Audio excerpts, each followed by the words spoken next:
Hello everyone, আমি আনন্দী। আমার নতুন একটা ভিডিওতে তোমাদের অনেক স্বাগত। দিনটা ছিল 8 জুন, শনিবার। সকাল তখন বাজে প্রায় 8টা থেকে 8:15। সপরিবারে আমরা বেরিয়ে পড়লাম একটা নতুন জায়গার উদ্দেশ্যে। কোথায় যাচ্ছি চলো, যেতে যেতে রাস্তায় পুরোটা বলছি।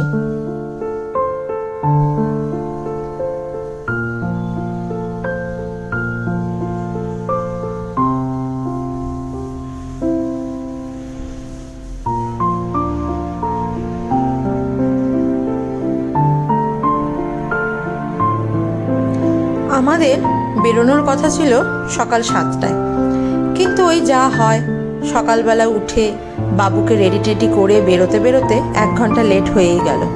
তাই ফাইনালি আমরা প্রায় 8:15 নাগাদ রওনা দিলাম। কোথায় যাব? দুদিন আগে হঠাৎ করে ভাবলাম কোথাও এই উইকেন্ডটা একটু ঘুরে আসি। বাড়িতে থেকে উইকেন্ড কাটাতে একেবারেই ভালো লাগে না, আর এখন যখন বাবা মা এসেছে তখন তো আরোই ভালো লাগে না। মনে হয় ওরা যে কদিন আছে কিছু কিছু জায়গা ওদের ঘুরিয়ে দেখিয়ে দিই। আর শনি রবি ছাড়া তো যাওয়াটা খুব একটা পসিবল হয় না, না হলে জন যেতে পারবে না, আর জনকে ছেড়ে যেতে আমাদের কারোরই ভালো লাগবে না। সেই জন্য শনি রবি। তো হঠাৎ করে বৃহস্পতিবার রাত্রিবেলায় জন বলল, তাহলে চলো এই শনি রবিটা কোথাও একটা ঘুরে আসি। তো কোথায় যাব ভাবতে ভাবতে ভাবলাম চলো তাহলে ইয়ারকার্ডটা ঘুরে আসি। ও যদিও 2-3টা অপশান দিয়েছিল, তার মধ্যে এই একটা মাত্র জায়গায় ছিল যেটা আমাদেরও দেখা হয়নি এখনো পর্যন্ত। তাই মা বলল, তাহলে তোমাদেরও যখন দেখা নেই তাহলে সেটাই চলো যাই, কারণ আমাদের কাছে যেখানেই যাব সেটাই নতুন জায়গা। তাই ফাইনালি আমরা ইয়ারকার্ডের জন্য বেরিয়ে পড়লাম। সকালবেলা বেরিয়েছি জাস্ট চা বিস্কিট খেয়ে সবাই মিলে, আর বাবু খেয়েছে 1 গ্লাস হরলিক্স। তো সেই জন্য 9টা সাড়ে 9টা বাজতে বাজতেই পেটে বেশ খিদে হেসে গেছে।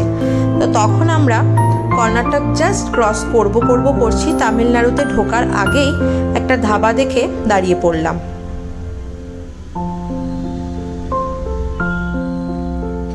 সবাই যে যার পছন্দ মতো সাউথ ইন্ডিয়ান ব্রেকফাস্টটা করে নিলাম, আর সবার শেষে ছিল কফিটা তো থাকতেই হবে।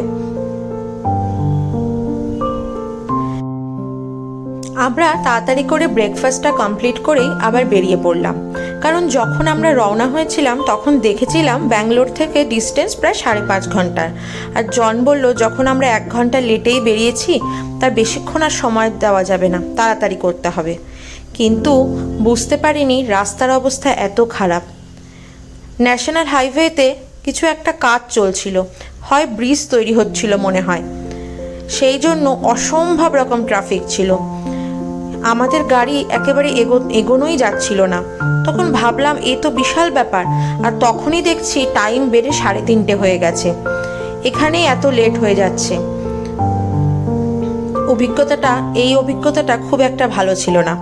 তারপর একটু এগোনোর পরেই দেখলাম সমস্ত গাড়িকে পিছন দিক দিয়ে ঘুরিয়ে একটা গ্রামের রাস্তা দিয়ে নিয়ে গিয়ে অন্য একটা প্যারালাল হাইওয়ে তৈরি হচ্ছে, যেখানে অলমোস্ট একটাও গাড়ি নেই। মানে আমরা যখন যাচ্ছিলাম মনে হচ্ছিল যেন রাস্তাটা আদেও আছে তো নাকি এটাও তৈরি হচ্ছে, কারণ কোনো গাড়ি ঘোড়া নেই। যেতে যেতে দেখলাম তারপরে অনেকটা ঘোরানোর পর আবার সেই ন্যাশনাল হাইওয়েতেই আমাদের কানেক্ট করালো। এই হলো সেই রাস্তা যেটা একটা গ্রামের ভিতর দিয়ে আমাদের ঢুকালো। রাস্তাটা যদিও ভীষণই সুন্দর ছিল, চারিদিকে সৌন্দর্যটা অনেক সুন্দর ছিল, রাস্তাও ভালো ছিল, কোনো ট্রাফিক ছিল না, একদম অনেকটা তাড়াতাড়ি যাচ্ছিলাম। কিন্তু কিলোমিটারটা অনেকটা বেড়ে গিয়েছিল টাইমটা। তাও ভালো, ট্রাফিকের রাস্তায় দাঁড়িয়ে থাকার থেকে এরকমভাবে যাওয়া, নতুন একটা জায়গা দেখতে দেখতে যাওয়া, সেটাও তো ভালো লাগে।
এই যে এই হলো সেই হাইওয়ে, যেটা প্যারালাল হাইওয়ে ন্যাশনাল হাইওয়ের সাথে তৈরি হচ্ছে।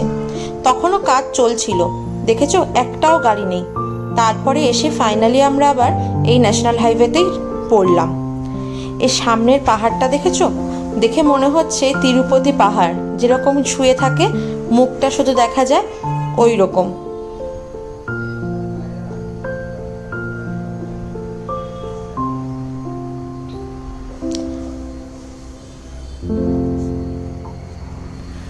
আমরা অনেকটা রাস্তা ঘুরে ঘুরেই যেতে হয়েছিল, সেই জন্য টাইমটা অনেক লেগে গেছিলো। যে রাস্তাটা 5.5 ঘন্টায় আমাদের পৌঁছে দেওয়ার কথা, সেটা আমাদের পৌঁছাতে লেগেছিল প্রায় 9 ঘন্টা।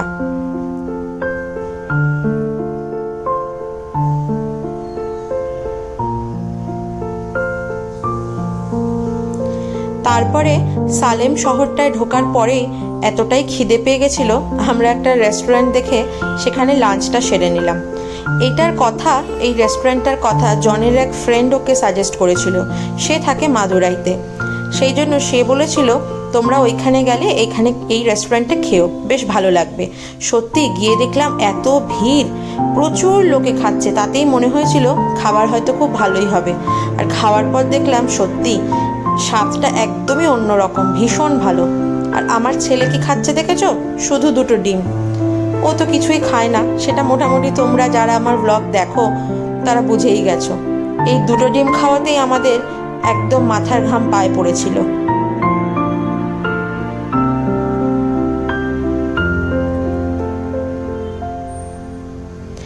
যাই হোক, আমাদের লাঞ্চটা সেদিনকে ভীষণই ভালো হয়েছিল। এতটা রাস্তা জার্নি করে, শুধু জার্নি নয়, ট্রাফিকে দাঁড়িয়ে দাঁড়িয়ে অনেকটা কষ্টের পরে এত খিদে পেয়ে গেছিল যে লাঞ্চটা খুবই ভালো হয়েছিল। এই সালেম শহরটার পরেই আস্তে আস্তে পাহাড় শুরু হয়ে যায়।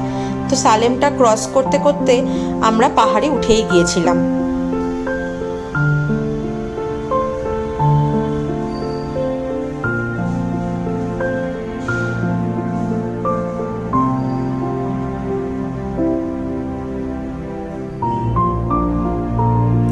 ইয়ারকার্ড ওঠার জন্য দেখলাম 20টা হেয়ারপিন বেন্ড রয়েছে, মোটামুটি ভালোই খারাপ।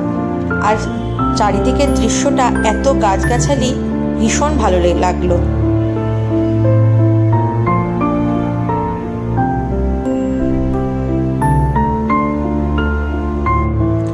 আমাদের ওখানে কোনো হোটেল বুকিং ছিল না, যেহেতু এটা হঠাৎ করেই যাওয়া, সেই জন্য আগে থেকে আমরা কিছু বুকিং করিনি।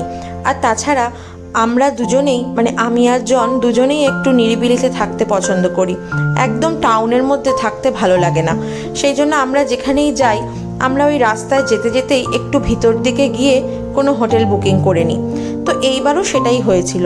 রাস্তায় যেতে যেতেই কয়েকটা হোটেল দেখে সেখানে ফোন করে একটা হোটেল মোটামুটি যেটা ভালো লেগেছিল সেখানে কথা বলে রেখেছিলাম। হ্যাঁ, বুকিংটা রাস্তা থেকে করিনি, তবে আমরা গিয়ে সাথে সাথে কথা বলার, যেহেতু কথা বলাই ছিল, আমরা সাথে সাথে গিয়েই আমাদের রুম পেয়ে গেছিলাম। জায়গাটা শহর থেকে একটু বাইরে, তবে শহরটাই অনেক ছোট, মানে ওই একটু পাহাড়ের পাশে, খুব সুন্দর।